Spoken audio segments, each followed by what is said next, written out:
নমস্কার, শাশ্বতী সিনহা টক্সে আপনাদের সবাইকে স্বাগত। আপনারা শুনছেন সিডনি সেল্ডানের ইফ টুমারো কামস, যার ভাষান্তর করেছেন পৃথ্বীরাজ সেন। আজ 22 এবং 23 একসঙ্গে পড়ব। প্রথমে 22তম অধ্যায়। তাহলে শুরু করি। এবার নতুন জীবন শুরু হয়েছে ট্রেসির। 45 নম্বর ইটন স্কোয়ারে পুরনো দিনের একটি জর্জিয়ান বাড়ি কিনেছে সে। সামনে পেছনে বাগান। গান্থার হারটগের সাহায্য নিয়ে বাড়িটাকে সুন্দর করে সাজিয়ে তুলেছে। হারটগ ট্রেসির পরিচয় দিয়েছে একজন ধনী বিধবা হিসাবে, যার স্বামী ছিল বড় ব্যবসাদার। ট্রেসি ধীরে ধীরে সকলের মন জয় করে ফেলল। নানা আসরে তার নিমন্ত্রণ আসছে।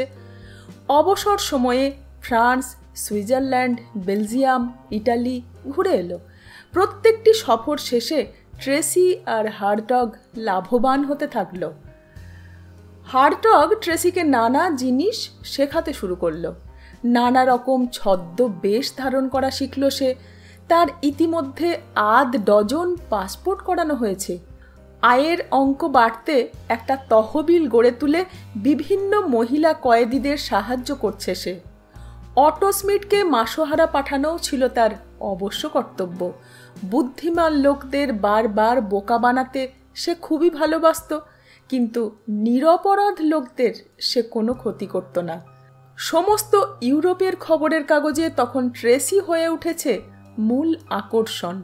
কেউ তার আসল পরিচয় জানে না, কিন্তু কিভাবে একটির পর একটি অবিশ্বাস্য অপরাধ সংগঠিত হচ্ছে, কোনো কিনারা হচ্ছে না। ট্রেসি বিভিন্ন ছদ্মবেশে কাজ করত বলে পুলিশের ধারণা হয়েছিল নানা অপরাধী কাজগুলো করছে। অবশেষে ইন্টারপোলকে নাক গলাতে হলো। দারুণ সমস্যায় পড়েছি আমরা। ইউরোপের বহু মক্কেল আমাদের কাছে অভিযোগ জানিয়েছে মেয়েদের একটা দল ও দেশে দারুণ ঝামেলা পাকাচ্ছে। দলটাকে ধরতে হবে। ইন্টারপোল আমাদের সাহায্য করবে। তোমার ওপর দায়িত্ব দিলাম। কাল সকালে তোমাকে প্যারিস ছুটতে হবে। লন্ডনের একটা ছোট হোটেলে বসে হারটগ আর ট্রেসি ডিনার খাচ্ছিল। ম্যাক্সিমিলিয়ান পিয়েরপন্তের নাম শুনেছ ট্রেসি? নামটা শোনা শোনা লাগলো। হ্যাঁ, মনে পড়েছে। Jeff Stevens, queen Elizabeth. জাহাজের খুব ধনী লোক, তাই না? ভীষণ নিষ্ঠুর। ওর কাজই হলো বড় বড় কোম্পানি কেনা এবং সেগুলোকে চুষে নিয়ে ফিরিয়ে দেওয়া। জো রোমানো ব্যবসাটা নিয়েছিল, পুরনো লোকদের ছাঁটাই করে দিয়ে নিজের লোকদের নিয়ে এলো। তারপর কোম্পানিটাকে ঝাঁঝরা করে ফিরিয়ে দিয়েছে। শেষে সব নিয়েছে, ব্যবসা, বাড়ি, তোমার মার গাড়িটাও। অটো স্মিথের কথাগুলো মনে পড়ে গেল ট্রেসির। ট্রেসি, তুমি কি অসুস্থ বোধ করছো? না, ঠিক আছে। এই ম্যাক্সিমিলিয়ানের কথা আরো খুঁটিয়ে বলো আমাকে। তৃতীয় স্ত্রীকে ডিভোর্স করেছে, এখনো বিয়ে করেনি। এর সঙ্গে আলাপ জমালে কিছু একটা হবে বলে আমার বিশ্বাস। ম্যাক্সিমিলিয়ান আগামী শুক্রবার ওরিয়েন্ট এক্সপ্রেসের মতো বিখ্যাত ট্রেনে চেপে লন্ডন থেকে ইস্তাম্বুল যাবে। Orient express? আমি সেটাতে কখনো চড়িনি, একবার যাব। বেশ বেশ। ম্যাক্সিমিলিয়ানের দামি রত্নের কালেকশন একমাত্র লেনিনগ্রাডের হারমিটেজ জাদুঘরের পরেই। $20 কোটি দাম আছে তার। তার থেকে কয়েকটা যদি আনতে পারো।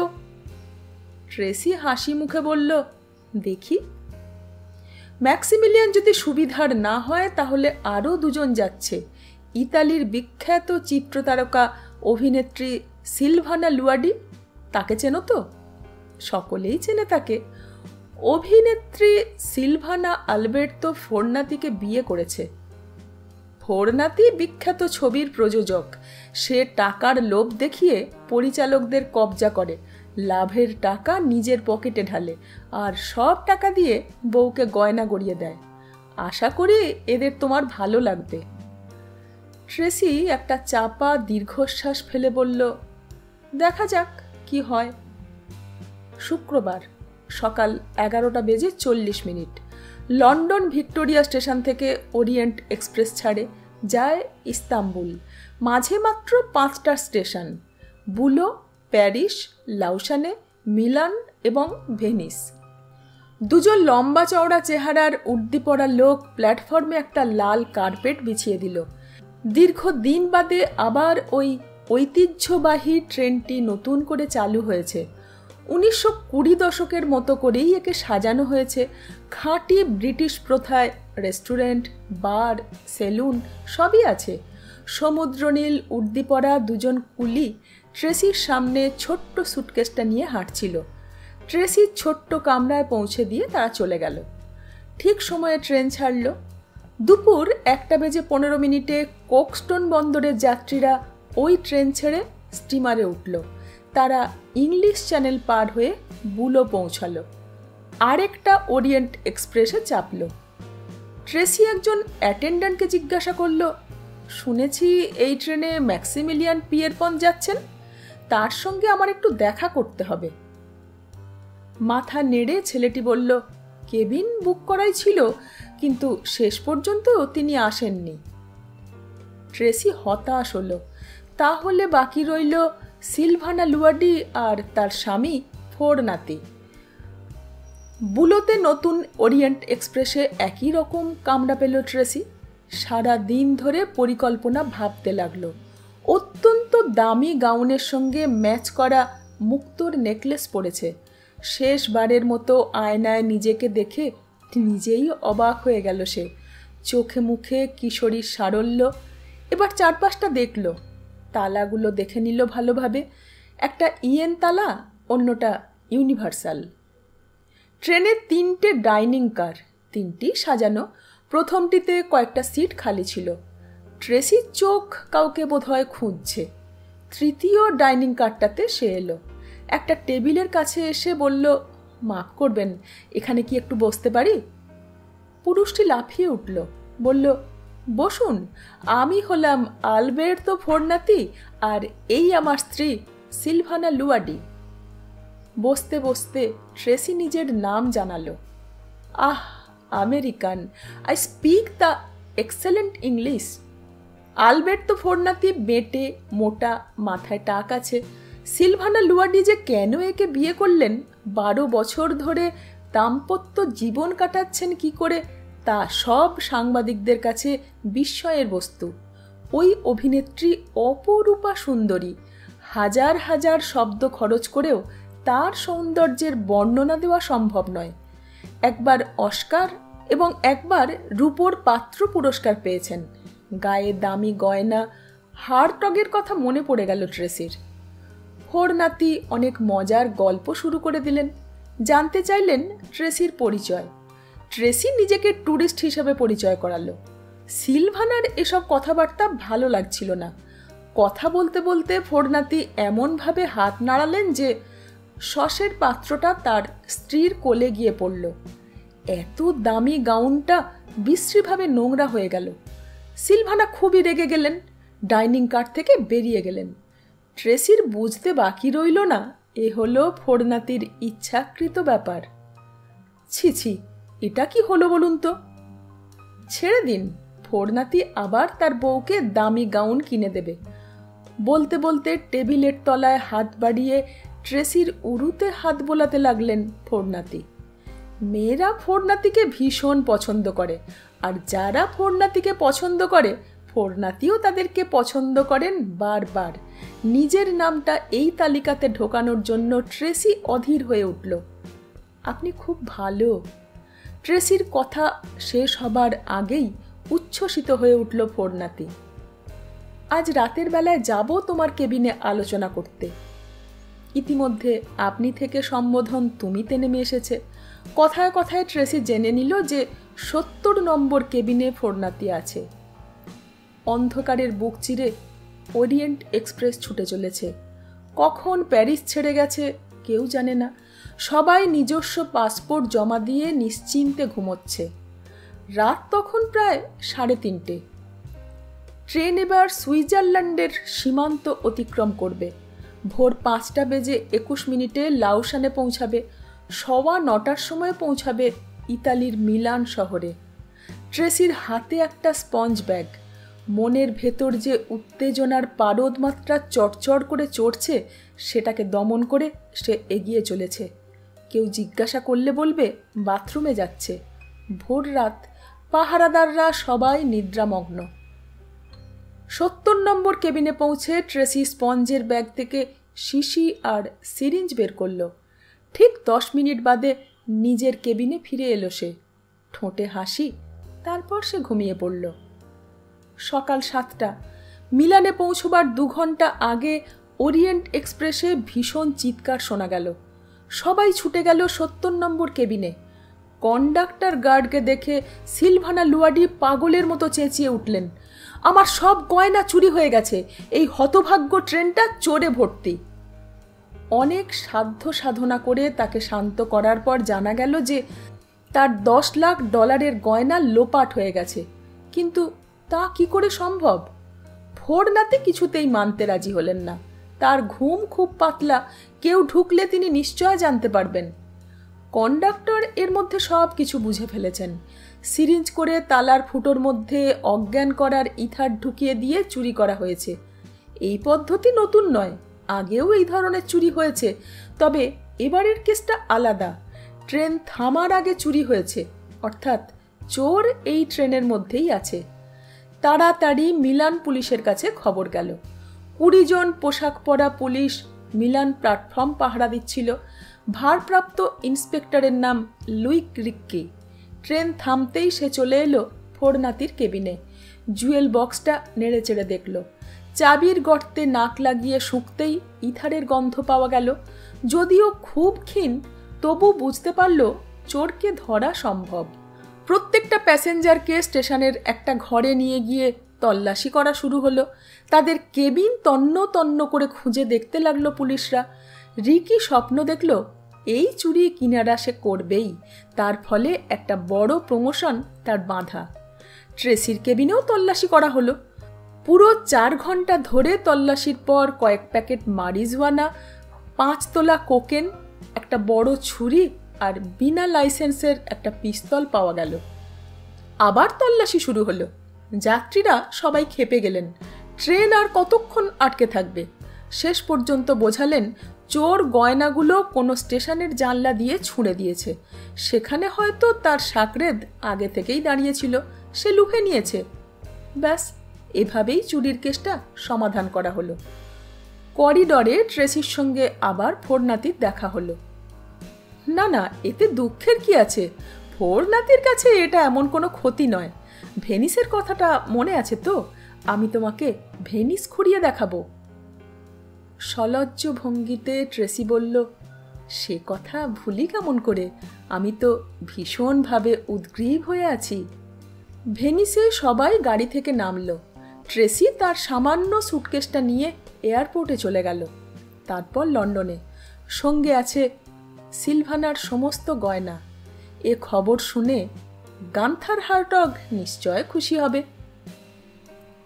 22তম অধ্যায় শেষ। শুরু করছি 23তম অধ্যায়।